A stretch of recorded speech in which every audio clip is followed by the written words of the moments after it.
Hello and welcome to Twist List. Today we are looking at Top 10 Disastrous Cases of Regime Change by the US. While relatively recent occurrences have brought the term into the US lexicon, regime change is as American as apple pie.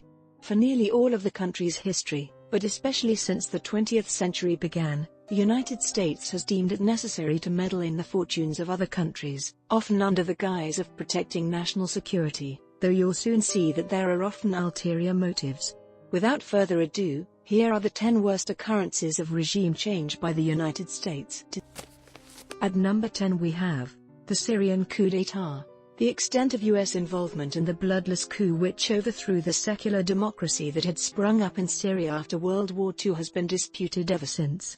The popular opinion is that in 1949, the CIA decided their best bet to further US interests in the area would be to encourage a coup d'état in the country. 1. A proposed construction project, the Trans-Arabian Pipeline, was in danger of not being built under the rule of Shukri al-Quali, and if there's one thing that gets America's goat, it's being denied oil. Therefore, a shyster named Hosni Eaim, pictured above, convicted less than a decade earlier for graft, was propped up by the CIA, and he led an overthrow of Syria's democratically elected president. Almost immediately, the pipeline plans were approved, as were a number of pro-American initiatives, such as peaceful negotiations with Israel. The First Arab-Israeli War had just ended the year before. However, just 4 months after he assumed power, Eaim himself was deposed, shot by a strongman who managed to rule for about 5 years before he was deposed as well. Nearly 2 decades of coup after coup ensured, until Hafez al-Assad took power and reigned for 30 years before his death. The 9th spot on the list is occupied by Operation Success. Like a number of others, the US orchestrated regime change which took place in Guatemala in 1954 happened because communism was supposedly gaining a foothold in the country. The second democratically elected president of the country, Jacobo Arbenz, instituted a number of land reforms, populist actions meant to improve the lives of the poorest Guatemalans.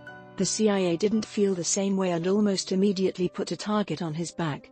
Target can be interpreted both figuratively and literally. Assassination was an option up until Arbenz resigned.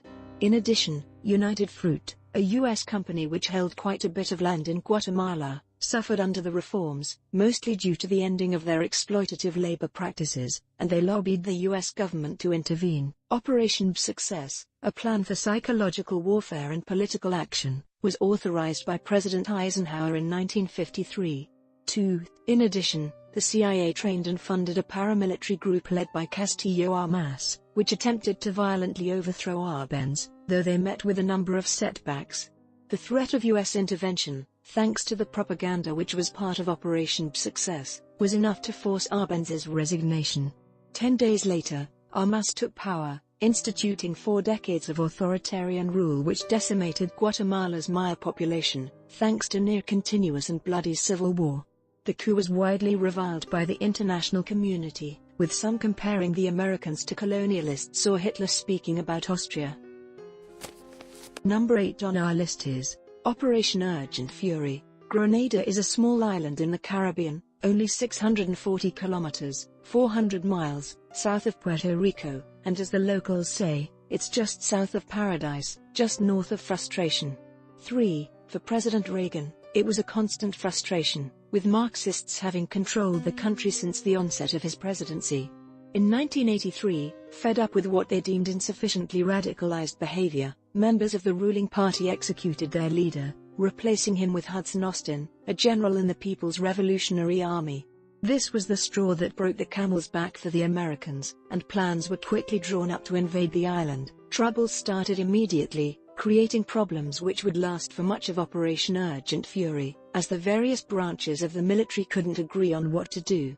In the end, over 7,000 troops were landed in Grenada, with a number of different goals to achieve, chief among them being the removal of the current regime. The rescue of American students in the country was used as an excuse for the invasion. Faced against the might of the US military, Austin's government quickly folded and was replaced by pro-US leadership. When asked about the nearly unanimous international outrage concerning the invasion, Reagan simply replied, "It didn't upset my breakfast at all." At number 7 we have the Iraq War. the invasion which introduced the world to the idea of regime change. The Iraq War began in 2003 under the auspices of removing Saddam Hussein from power, as he was alleged to possess a number of weapons of mass destruction.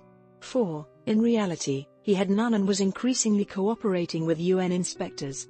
However, President Bush argued against those claims, eventually giving Hussein an ultimatum: leave the country or face an invasion. Despite fervent international protests, the United States and the rest of the coalition forces began hostilities when the deadline came and went.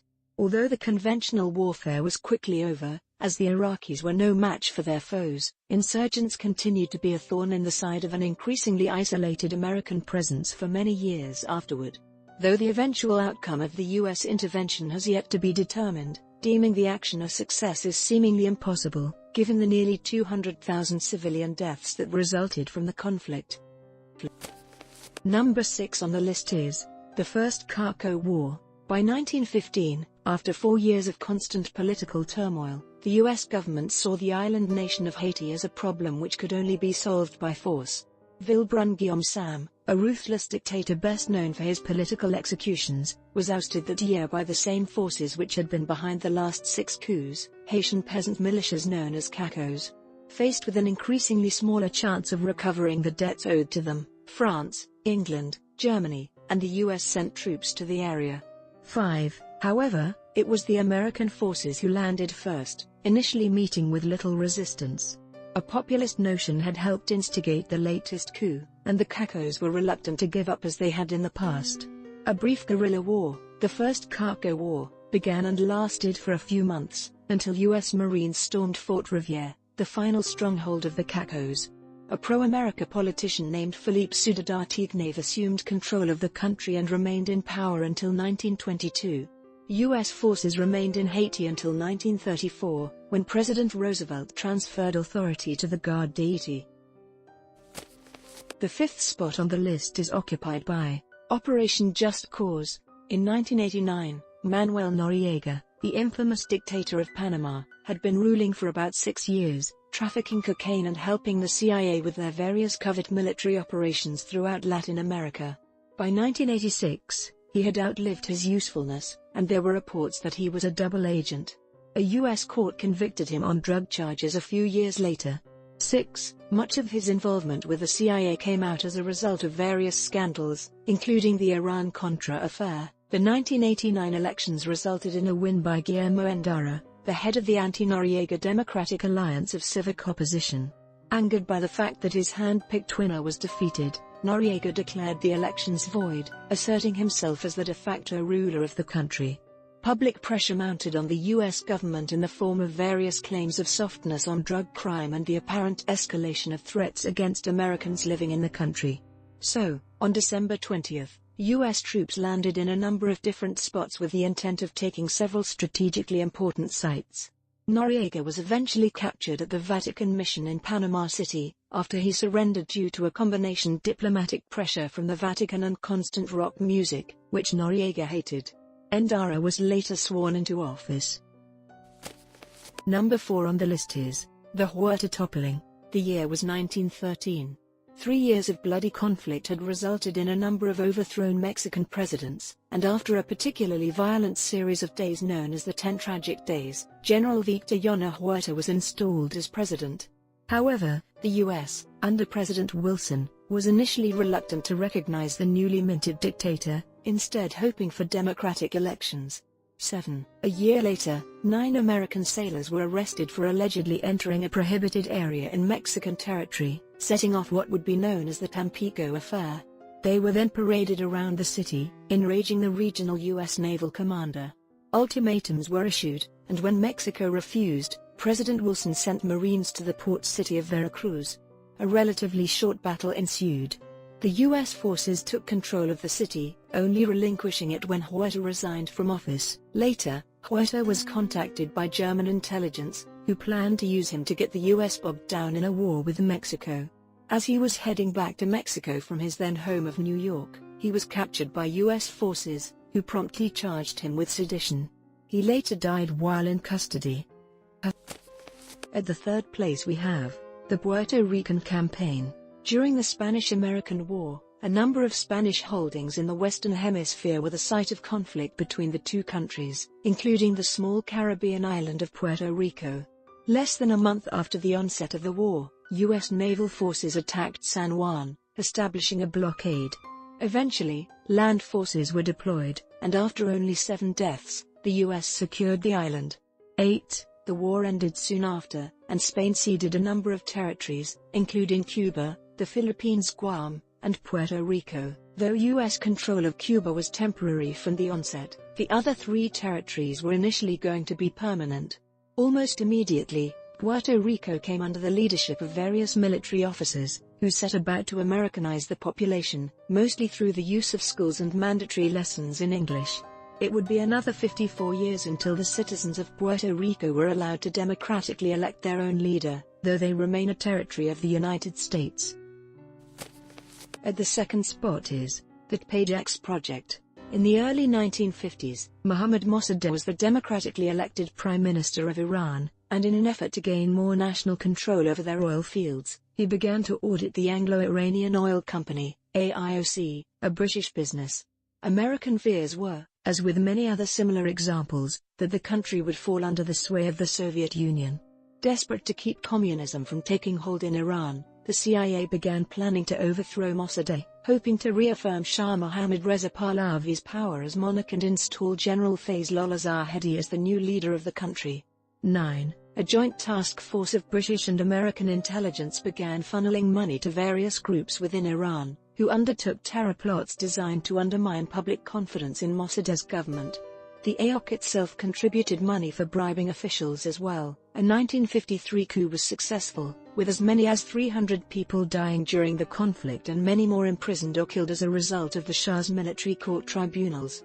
Pahlavi reigned for another 26 years, before anti-American sentiment, fueled in no small part by constant U.S. involvement in Middle Eastern politics, resulted in the Iranian Revolution in 1979.